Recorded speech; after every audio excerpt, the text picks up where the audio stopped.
할렐루야. 아멘. 아멘. 오늘 이렇게 또 수원 경기 노회 이렇게 함께 하나님 앞에 예배드리고 또 주님의 참된 종으로서 이렇게 또 사역하고 계신 모든 또 목사님들께 인사를 드리고 또 감사를 드립니다. 로마서 8장 말씀을 함께 보았는데요. 바로 이 부활의 영광을 기다리고 있는 이 고난 주간의 절정인 오늘, 바로 성금요일에 예수 그리스도의 십자가 구원의 목적과 그 예수 그리스도를 믿음으로 고백하는 하나님의 자녀들로서의 삶을 함께 되새기고, 이 로마서 말씀을 통해 사랑과 진리의 말씀이 우리 삶 가운데 임하시기를 주님의 이름으로 축원합니다. 아멘. 오늘 본문 앞에 나오는 로마서 8장 1절에서 17절 말씀 속에 사도 바울은 육신을 따르는 자와 영을 따르는 자를 대조시키며, 영을 따르는 자는 영의 일을 생각을 하고 육의 생각은 사망이요 영의 생각은 생명과 평안임을 선포하면서 성령이 주시는 구원의 확신이 영원한 생명이고 평안임을 나타내고 있습니다. 그러나 우리는 영적인 존재일 뿐만 아니라 육신을 가지고 살아가고 있고 유한한 환경 속에서 생활하고 있기에 그 영원한 생명, 영광을 향하여 나아가기 위해 우리는 고단하고 힘든 이 삶의 여정을 살아가고 있다고 사도 바울은 말하고 있습니다. 그것은 우리가 세상을 넘어선 하나님의 아들이 되는 상속자로서 그리스도와 함께 그 고난을 받아야 하는 영의 사람임을 알고 지키며 살아가는 것입니다. 이처럼 바울은 오늘 말씀 속에 우리의 미래의 영광이 현재의 고난보다 훨씬 더 찬란하고 지금의 삶 속에서의 고난과 비교할 수 없는 가장 귀중한 소망임을 강조하고 있습니다. 그렇다면 우리가 미래의 영광을 위해 가져야 할 소망들은 얼마나 큰 가치가 있고 어떤 범위에서의 소망이며 그 큰 소망의 목표가 무엇이 되어야 하는지 오늘 본문 말씀을 통해서 함께 알아보고자 합니다. 오늘 본문 말씀인 로마서 8장 18절에서 25절 말씀을 보면 앞에 17절에 구원의 소망을 이루는 삶을 더 확장시키고 있습니다. 18절에서 현재의 고난 속에 있는 이 육신을 가지고 살아가는 인간들은 죄와 사망이 있는 이 세상 속에 살아가고 있지만 그 보이는 것들만을 가지고 살아가는 것이 아닌 장차 우리에게 나타날 영광을 위해 영원한 생명과 평안을 바라보고 사는 삶이 될 때 이 구원의 소망을 가질 수 있음을 말하고 있습니다. 그리고 이 구원의 소망은 세상을 버리고 영광만을 향해 따라가는 믿음이 아니라 영이신 하나님께서 육신을 가지고 이 땅에 오셔서 우리를 대속해 주신 예수 그리스도와 같이 그분의 길을 함께 걷고 함께 고난을 받으며 그분의 말씀을 따라 사는 삶이 되어야 하는 것입니다. 호주의 선교 신학자인 마이클 프로스트는 그의 책 성육신적 교회에서 이러한 예수 그리스도와 함께 이 세상을 살아나가야 하는 성육신적 삶과 그러한 삶을 살아가는 공동체인 교회에 대해서 잘 말해주고 있습니다. 우리의 육신의 삶이 구체화된 그리스도인의 모습으로 회복되지 않으면 그것은 탈육신적 삶이 되고 세상의 구원과도 동떨어진 모습으로의 문제가 있음을 설명합니다. 세상의 구원과 관계없는 삶이 아니라 성육신하여 오신 예수 그리스도와 같은 복음적 삶이 세상을 향한 그리스도인의 삶이 되어야 한다는 것입니다. 이와 같은 예수 그리스도 중심적인 삶이 우리 안에서 나타나야 합니다. 프로스트는 예수가 우리에게 보여준 모델이 되는 그 방식, 곧 건강하고 생명을 주며 우리가 행하는 모든 것을 통해 하나님을 섬기고 그분께 영광을 돌리는 역동적인 헌신으로 전환해야 한다라고 말하면서 성육신적 삶의 모습과 방향에 대해서 말하고 있습니다. 이러한 성육신적 관점은 하나님이 창조하신 모든 세계에 대해 우리의 눈을 돌리게 하고 그리스도인의 삶이 이 세상 앞에서 어떻게 나타나야 하는지에 대해서도 건강한 생각을 가지게 합니다. 그리고 오늘 본문에서 바울이 설명하는 것과 같이 모든 세상의 피조물의 구원까지도 함께 기도하며 소망하도록 우리를 이끌게 됩니다. 이것은 19절 말씀과 같이 인간의 구원을 넘어서서 모든 세상의 피조물들이 고대하는 구원의 소망의 범위까지 나아갑니다. 모든 세상의 생명은 하나님께서 창조하신 피조물들입니다. 그렇기 때문에 피조물이 고대하는 바는 하나님의 아들들이 나타나는 것이라고 하는 것처럼 모든 만물이 성령의 인도함 받아 창조주 하나님께 다스려짐 받기를 원하며 하나님의 구원이 인간에게 임하고 자연 세계에도 함께 구원이 임할 것을 소망하는 것입니다. 하나님의 다스림의 그 회복의 시작은 하나님의 아들들이 나타나는 것으로부터 시작이 됩니다. 예수 그리스도로 구원을 얻은 자들로부터 하나님의 회복의 역사가 시작된다는 의미입니다.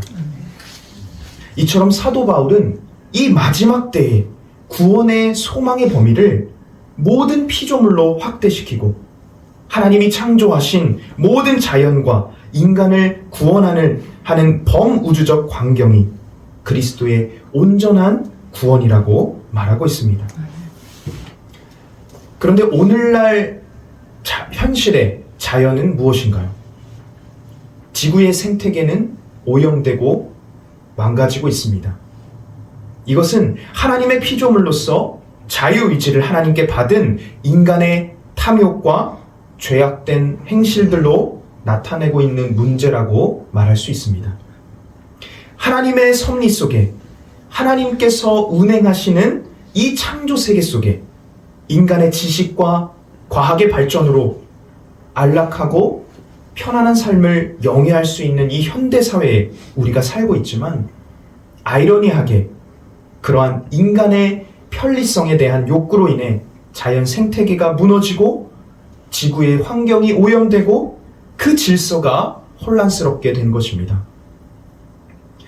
예를 들어서 우리가 플라스틱에 대해서 많이 사용하고 있는데 이러한 플라스틱의 남용으로 인해서 생태계가 파괴되고 또 에어컨을 사용할 때 또 냉장고를 사용할 때 발생하는 이 냉매 물질 이걸로 프레온 가스가 발생되게 되는데 이것으로 인한 오존층이 파괴되고 또 이러한 생태계가 파괴되고 또 오염되는 것으로 통해서 또 돌연변이 생물들이 발생하고 이렇게 인간 생활 발전에 따라서 환경 오염의 문제도 굉장히 크게 나타나고 있습니다.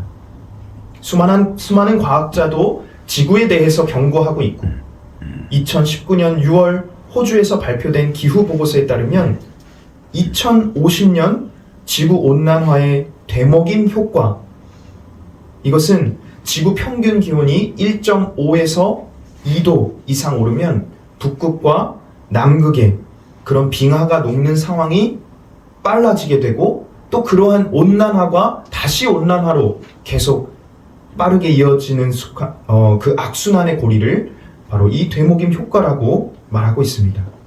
이것으로 인해서 30년 후인 이제 2050년이 되면 인간을 포함한 지구 생태계가 핵 전쟁에 버금가는 그런 위험 요인이 되어서 10억 명의 난민이, 기후 난민이 발생할 것이라고 또 보고하고 있습니다.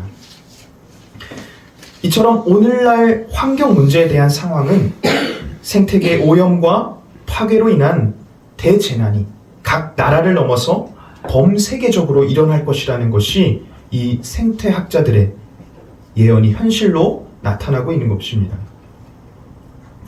이러한 문제 속에 바로 모든 자연세계도 구원을 바라고 있습니다. 그 회복은 그리스도 안에 있는 생명과 평안입니다.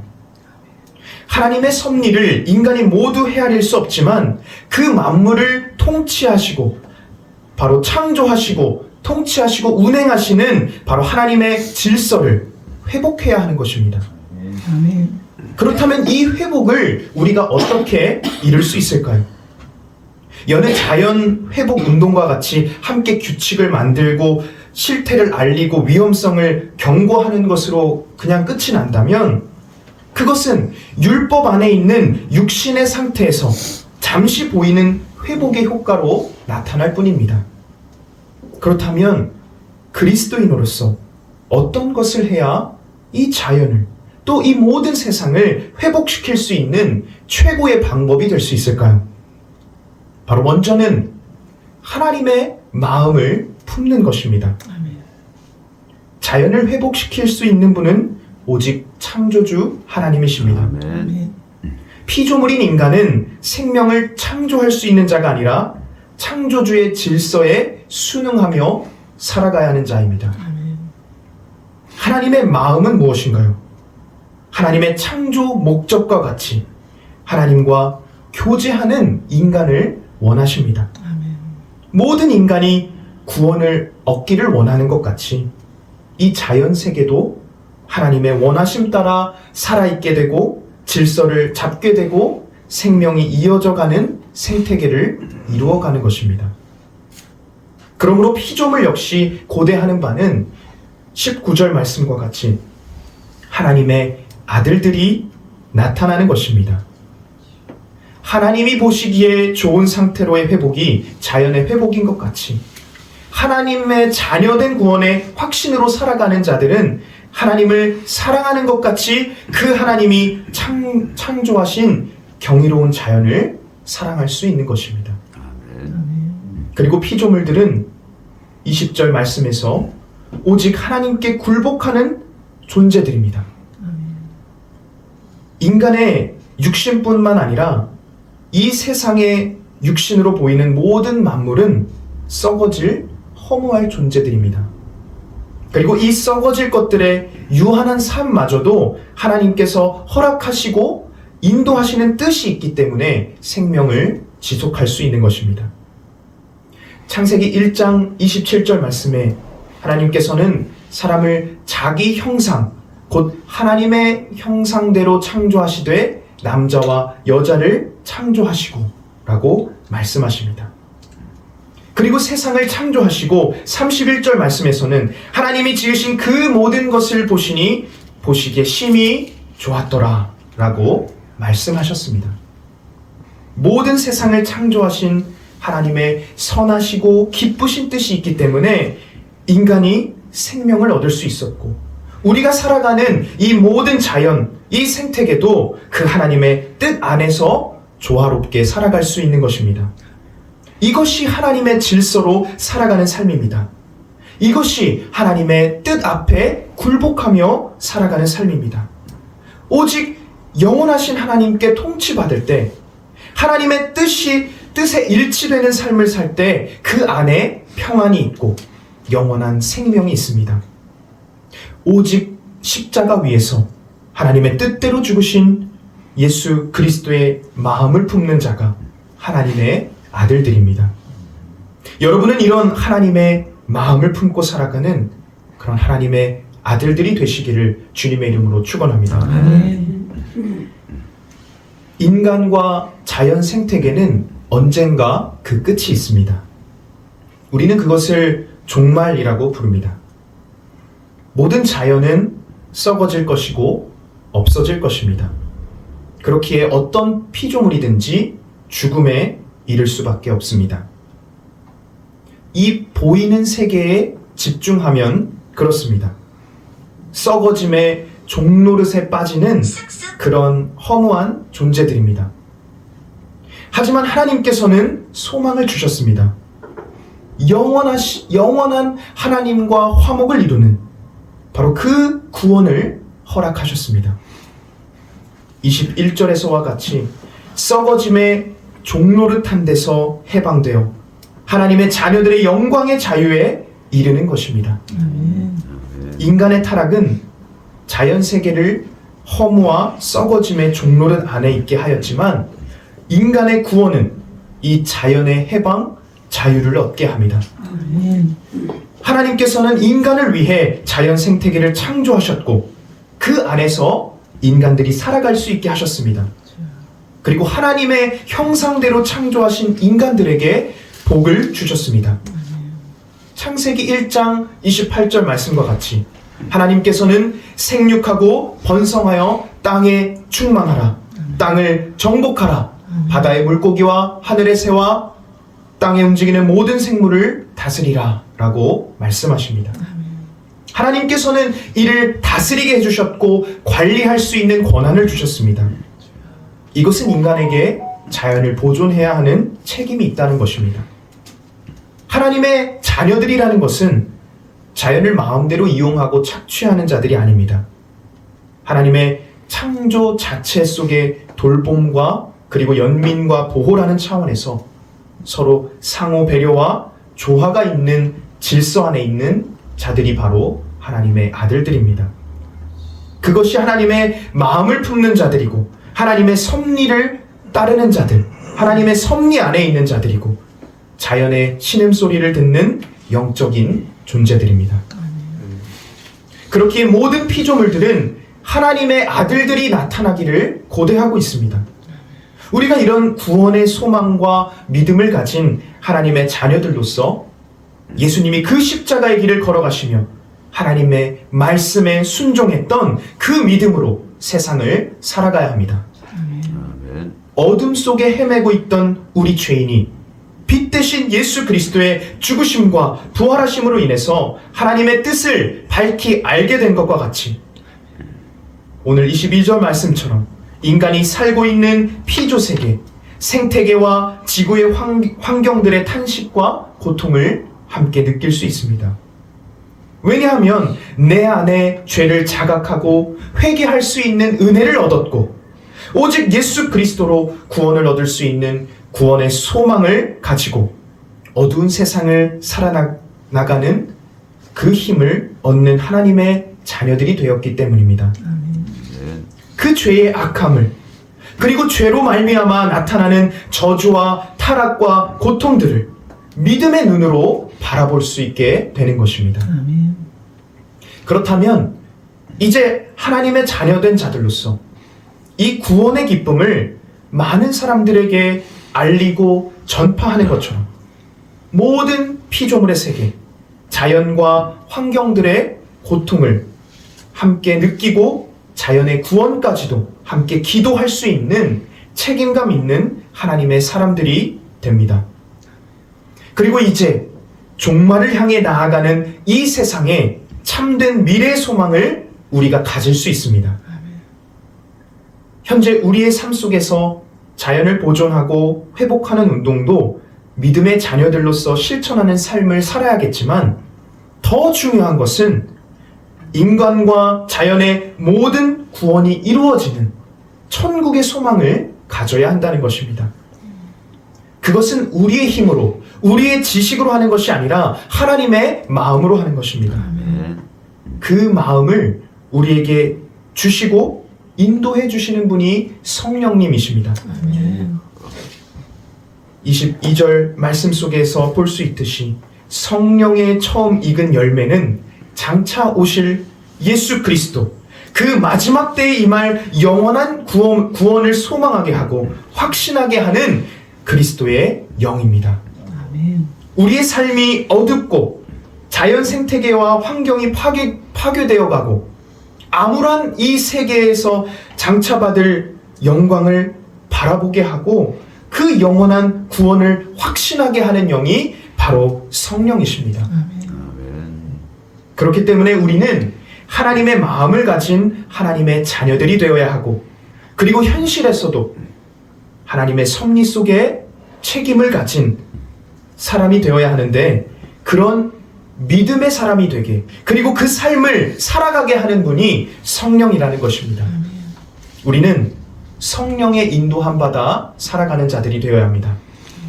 인간 중심적 기준이 되는 죄와 사망의 법이 아니라 생명의 성령의 법이 우리를 통치하는 그러한 법으로 살아가는 우리 모든 자들이 되어야 하는 것입니다. 우리는 이 소망을 주시는 성령 안에서 구원을 받았습니다. 예수 그리스도를 믿는 믿음을 우리는 성령을 통해 깨닫고 얻게 됩니다.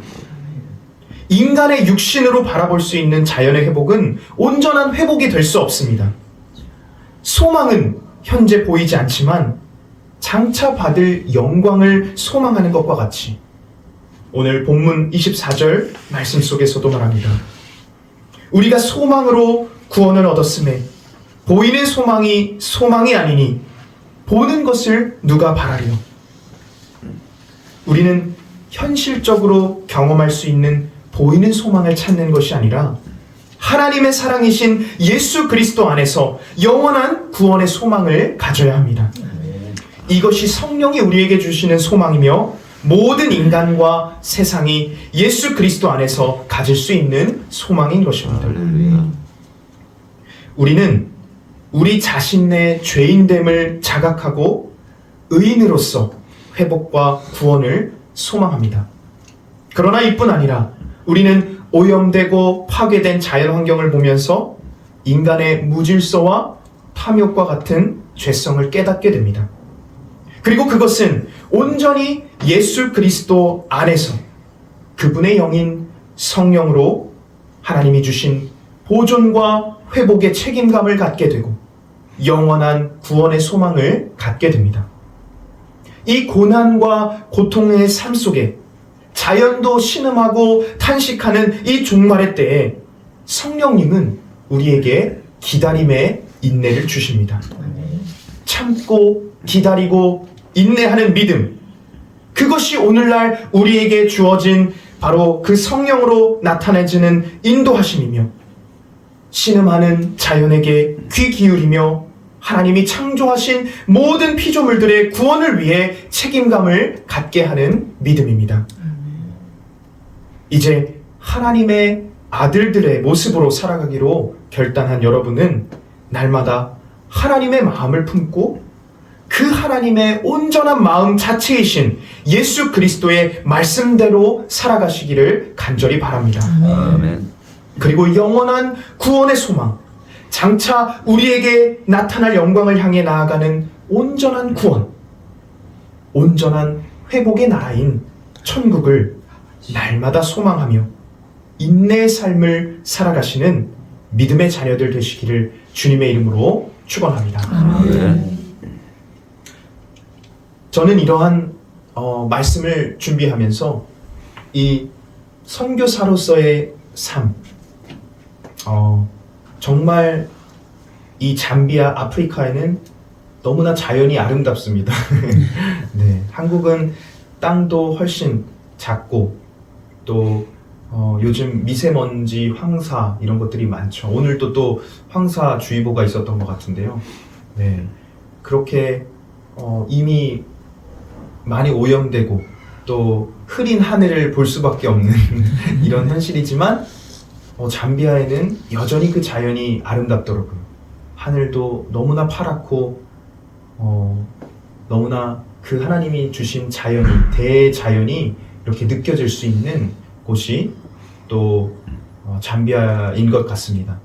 그러나 그러한 대자연이 있지만 보이지 않는 그 세계, 영적으로는 너무나 혼미하고 아직도 그 토속적인 신앙, 미신적인 신앙들이 많기 때문에 정말 이 하나님의 진리의 말씀이 바로 설 수 있도록 그렇게 복음을 재차 전달해줘야 하는 그러한 환경인 것 같습니다. 그래서 제가 2020년도 11월 달에 이제 처음으로 잠비아로 선교사로서 파송받게 되었고요. 그래서 3년 동안 그 잠비아에서 선교 사역을 하고 1년 정도는 그 토대를 잡기 위해서 이제 NGO 단체라든지 그런 기관을 또 설립을 하게 되었고요. 제가 파송교회가 광림교회였기 때문에 또 이 광림교회의 그 비전들을 함께 이렇게 나타낼 수 있도록 또 연결시켜주는 그런 일도 해서 이제 그렇게 광림 미션 인 잠비아라는 단체를 그렇게 설립을 하였고요. 그래서 현지인도 목사님이시지만 그 현지인 3분 그리고 한국분 3분 이렇게 6명 최소 인원을 구성을 해서 이제 NGO를 운영을 하고 있습니다. 그래서 그 이름으로 또 법인도 설립을 하고 그 법인 안에 여러 가지 땅들이나 이제 건축물, 이제 아무것도 없는 상황에 개척을 해야 되기 때문에 또 그런 건축을 이루어야 하는 그런 힘든 일도 겪었지만, 저도 뭐 건축가도 아니고 건축의 전문가도 아니었지만 그렇게 하나님 앞에 헌신돼서 하니까요, 그런 지혜를 또 주시더라고요. 또 여러 가지 자재를 보는 방법, 또 건축을 할 때 이 사업가와 어떻게 이야기를 해야 되는지 그런 기술들을 또 배울 수 있는 방법이 되었고요. 네, 그렇게 또 건축을 이루는 시간이 또 1년 정도 해서 지금 현재는 선교사 숙소 2개동하고 그리고 교육센터 1개동 이렇게 3개동을 건축을 완료를 하였습니다. 그래서 작년 5월 달에 준공 예배까지 이제 완료를 했고요. 지금 이제 저희가 그곳에서 이제 본격적인 사역은 사실 이제 2023년부터 이제 시작이 된 건데요. 거기서 신학교, 아까 말씀드린 것처럼 잠비아가 75%가 기독교라고 합니다. 네, 그 기독교인들이 많은데 왜 선교를 가야 되냐, 이제 그런 얘기도 나올 수 있지만, 기독교가 75%지만 그 중에 대부분은 이제 카톨릭, 천주교하고 이제 영국의 성공회라고 하죠. 앵글리칸이라고 해서 그 성공회가 대부분 이루어지고 있고요. 그 안에도 이제 기독교는 한 20%에서 30% 되는 거죠. 나머지는 이제 기타 종교에 속하는 거고요. 그런 상황이고, 또 나라 자체는 사실 기독교 국가라고 얘기를 하기 때문에 굉장히 기독교 국가로서의 면모는 가지고 있습니다. 그래서 사실 그거는 참 태도나 또 그러한 말씀을 받아들이는 그런 형태로서는 굉장히 복받은 나라라고 할 수 있죠. 그러나 그 안에 여전히 부정부패가 많고 또 조혼 문제, 이 아이들이 일찍 결혼을 하게 되는 이유도 사실 이 미신적인 신앙으로부터 나오게 되는 거거든요. 예를 들어서 이제 처녀랑 결혼하고 그 어린 아이랑 결혼하면, 그러니까 어린 나이일수록 더 복이 많다, 장수한다, 이런 미신의 신앙을 갖고 있기 때문에 또 그런 어린 여자 아이랑 결혼하게 되는, 또 부모로서는 돈을 받을 수 있는, 이제 살기 어려운데 딸을 이렇게 물건처럼 결혼을 시키면 또 재산을 얻을 수 있는 이제 그런 기회도 되기 때문에 이런 토속적인 신앙과 미신적인 신앙이 다 혼합돼서 그런 문제들이 많이 발생을 하고 있습니다. 그리고 또 위치크래프트라고 해서 주술사 같은 거죠. 주술사들이 정말 이 파워가 세가지고 영적으로도 많이 눌려 있습니다. 그러니까 이런 주술사들의 저주에도 기독교인인데도 무서워하고 떨고 그리스도의 신앙을 갖지 못한 거죠. 그러한 신앙 안에 있기 때문에 이들에게 정말 필요한 것이 말씀을 심어주는 것이고, 정말 예수 그리스도 안에 있는 신앙을 올바로 설 수 있도록 그렇게 해주는 역할이 정말 중요한 하나님의 그 나라를 위한 사역이라고 할 수 있습니다. 그래서 신학교도 이제 미국 웨슬리 신학교가 있는데요. 그 광림교회랑 이제 연합이 되어 있는 학교입니다. 그래서 그쪽에 교수님들이 이제 가르치시기도 하고 줌 온라인으로 이제 수업을 진행을 합니다.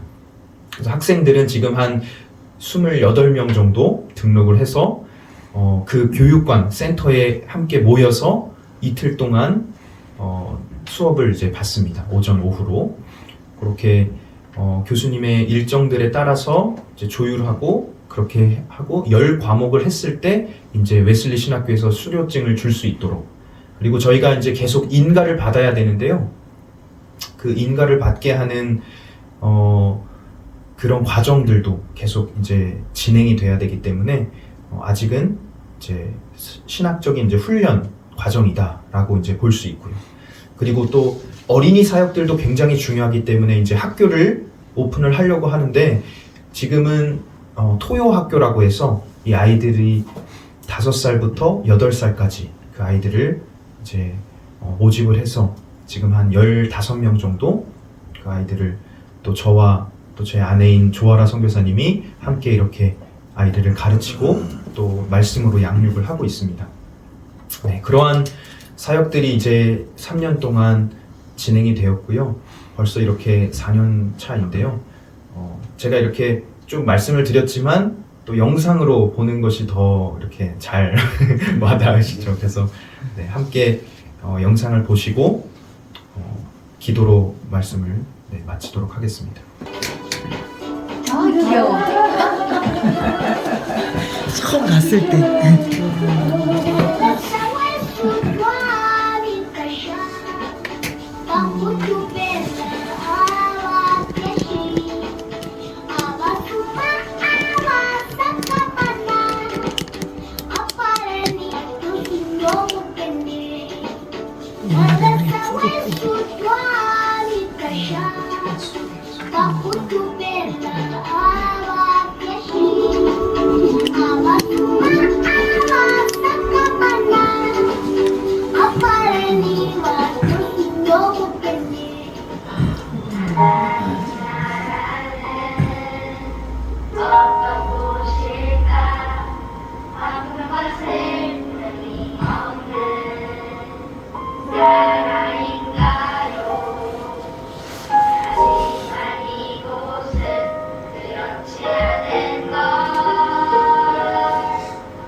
여전히 아프고 슬픈 일이 있지만 행복과 기쁨이 여전히 있는 걸,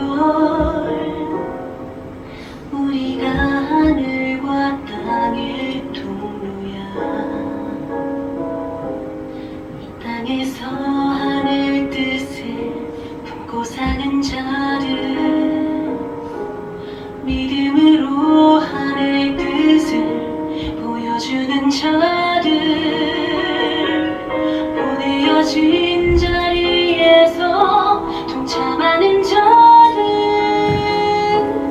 믿음으로 주님 보길 소망하는 자들, 하나님이 세상을 지으사 회복하고 통치하시는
목사님께서도 목사님 분들께서도 이렇게 함께 기도해 주시고 또 정말 이 기도로 후원해 주시는 것이 너무나 힘이 되고 또 응원이 됩니다.